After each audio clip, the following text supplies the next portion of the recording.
आज हम आपको जोतों के विभाजन के संबंध में बताएंगे। जोत यानी भूमि के विभाजन के लिए वाद या मुकदमा। तो हम देखते हैं कि उत्तर प्रदेश राजस्व संहिता की धारा 116 और 117 में विभाजन के संबंध में बताया गया है।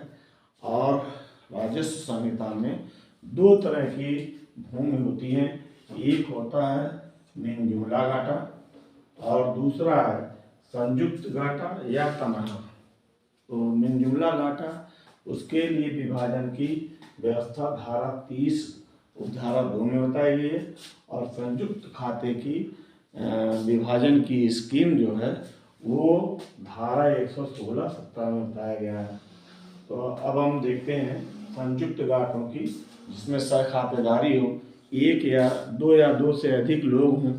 ऐसे घाटों के विभाजन के लिए राजस्व संहिता में हमारे उपबंध है और इसी के संगत नियमावली है। नियमावली के नियम 107 से लेके 109 तक ये विभाजन की स्कीम बताई गई है। इसमें सक्षम पदाधिकारी एसडीएम होते हैं। एसडीएम के समक्ष नंबरीवार या फुल फ्लेज्ड या उचित वाद पत्र में जो आदेश 7 नियम 1 ऑर्डर 7 और रूल 1 के तहत जाब्ता दीवानी या दीवानी प्रक्रिया संहिता में वाद पत्र की जो विशिष्टियाँ होती हैं उसी तरह से वाद पत्र दाखिल किया जा सकता है। तब अब ये देखिए कि बंटवारा जो है ये चकबंदी का विलोम है, इसका विरोधाभासी है। चकबंदी में चकों को संगत किया गया था, कंसोलिडेट किया गया था, लेकिन बंटवारे में पुनः विभाजित किया जाएगा। चकबंदी का उद्देश्य था कि चकें एक साथ होंगी तो खेती में आसानी होगी, और बंटवारे का उद्देश्य है कि इससे आपस में जो तनाजे हैं, आपस में जो डिस्प्यूट हैं, विवाद हैं, हो सकता हो, आशंका है कि विवाद इतना गहरा हो जाए कि शांति भंग हो जाए, उसमें संज्ञेय अपराध हो जाए, इसके निवारण के लिए उसका बंटवारा होता है। चूँकि मिन जुमला घाटों में भौतिक तौर पर नक्शे में बंटवारा नहीं होता, इसके लिए नक्शा तरमीम होना आवश्यक है, इसलिए इसकी व्यवस्था धारा 30(2) में बताई गई है। 116 में सिंपल, जहाँ सह खातेदारी हो या दो से ज़्यादा खातेदार हो, उनके बंटवारे की बात है। तो हम देखते हैं धारा 116 में कोई भी सह खातेदार जिसका अंश उसमें हो, जिसका शेयर हो, वो चाहे कम हो या ज़्यादा हो, भाग ला सकता है। और ऐसा भी हो सकता है कि कोई सह खातेदार मृत हो या कोई और कंडीशन हो जिसमें उसके उत्तराधिकारियों का भी नाम ना आया हो, या कोई स्वामित्व तो रखता हो लेकिन उसका नाम दर्ज खत्म ना हो, तो ऐसे भी व्यक्ति जो इंटरेस्टेड है, जो हितबद्ध है, वो भी मुकदमा ला सकते हैं। अब इसमें न्यायालय एसडीएम साहब का होगा। ये उसमें अगर कोई खाते में, कोई भी भूमि में कुआं हो या कोई अन्य इम्प्रूवमेंट किया गया हो, मकान आदि बन गए हो, तो इनका एक मूल्यांकन वैल्यूएशन की जाएगी और उनका बंटवारा मूल्यांकन के हिसाब से उसमें समायोजित किया जाएगा। और संयुक्त पक्षकार हैं, एक ही गांव में, एक ही ग्राम पंचायत में ज़मीन है तब भी वाद ला सकते हैं। दूसरे अन्य ग्राम पंचायत में अगर ज़मीन है और पक्षकार वही हैं तो भी मुकदमा एक ही वाद में लाया जाएगा। ग्राम पंचायत इसमें पक्षकार होगी और राज्य सरकार भी पक्षकार होगी। तो दो पक्षकार, विधिक पक्षकार होंगे, कानून में राजस्व संहिता में बताए गए हैं कि सह खातेदारों के अलावा जो पक्षकार होंगे वो राज्य सरकार होगी या फिर ग्राम सभा होगी। आगे देखते हैं इसमें जो प्रक्रिया है, पूरा प्रक्रिया में 117 में एक छोटी सी प्रक्रिया दी गई है। इसमें जो राजस्व होता है, जो लगान होती है, उसका भी संयुक्त सह खातेदारों में विभाजन होगा। और विभाजन इस तरह से होगा कि अगर दोनों को सबको जोड़ दिया जाए तो रिजल्ट वही होगा जो खतौनी में पहले से लगान दिया हुआ है।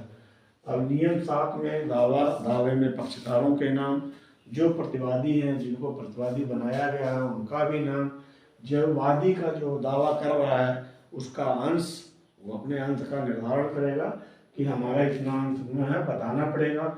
इसी तरह से प्रतिवादियों के भी अंश का निर्धारण वो करके बताएगा, दावे में लिखेगा।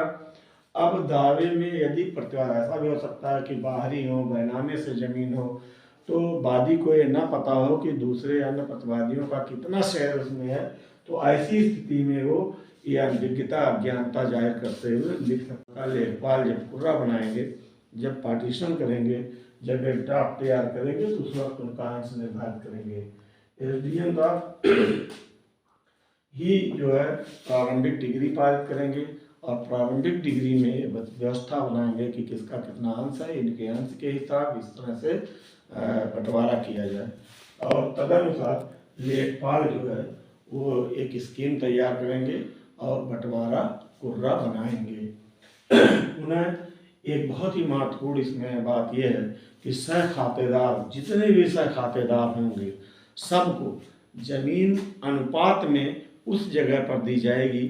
अगर वो जगह आबादी के करीब है, आबादी के महत्व की है, तो आबादी की तरफ सभी सह खातेदारों को उनके अंश के अनुपात में दिया जाएगा। इसी तरह से जो वाणिज्यिक महत्व की है, दुकान वगैरह बनाई जा सकती है, तो उनके वाणिज्यिक महत्व के हिसाब से अनुपात में दिया जाएगा। और फिर से आप एक और आधार देखें कि अगर वो सड़क हो, मार्ग हो और चकमार्ग हो, तो सभी सहखातेदारों को उनके शेयर के रेशियो में, उनके शेयर के अनुपात में, उनके अंश के हिसाब से उनको सड़क पर दिया जाएगा। तो इस तरह से हम देखते हैं कि बंटवारा कुर्रा बनाने के बाद अंत में एसडीएम न्यायालय वो फाइनल डिग्री करेगा, आदेश कर देगा और उसके अनुसार खतौनी पर उसका अंश, जो भी उनका आर्डर है, वो दर्ज किया जाएगा। रंग भेदी नक्शा बनाया जाएगा, नक्शे में उनका सबका शेयर अलग अलग रंगों से दर्शाया जाएगा। ये आदेश होने के बाद यदि किसी पक्षकार को लगता है कि हमारे साथ अन्याय हुआ है, तो कमिश्नर साहब के यहाँ, मंडलायुक्त के यहाँ अपील कर सकता है। अगर वो अपील नहीं कर सकता तो रिवीजन कर सकता है। अपील का उपबंध है, यदि अपील की चॉइस करता है तो अपील, और नहीं तो रिवीजन वो कर सकता है। और एक महत्वपूर्ण बात इसमें ये है कि ये जो है इसका बिना मुखासिमत जो है, काज ऑफ एक्शन जो है, वो लगातार पैदा होता रहता है। यानी आज जिस कंडीशन में बंटवारा किया जा रहा है, बंटवारा होने के बाद फिर से कल ये कंडीशन पैदा हो सकती है, ये लगातार पैदा होता रहता है। तो बाई द वे अगर एक मुकदमा खारिज हो गया किसी वजह से, तो अगला मुकदमा और एजुकेटर नहीं होगा, वो प्रतिबंधित नहीं होगा, दूसरा भी मुकदमा लाया जा सकता है। तो इस तरह से हम देखते हैं कि इसमें जो है स्टे की भी व्यवस्था है। अगर कोई अस्थायी आदेश की मांग की जाती है, तो मैं शपथ पत्र एप्लीकेशन उसके साथ डालें और उसमें स्टे भी मिल सकता है नवजात परिवर्तन और यथास्थिति स्थिति बनाए रखने की। तो ये है जोत के विभाजन के लिए वाद, धारा 116 राजस्व संहिता, उत्तर प्रदेश राजस्व संहिता 2006।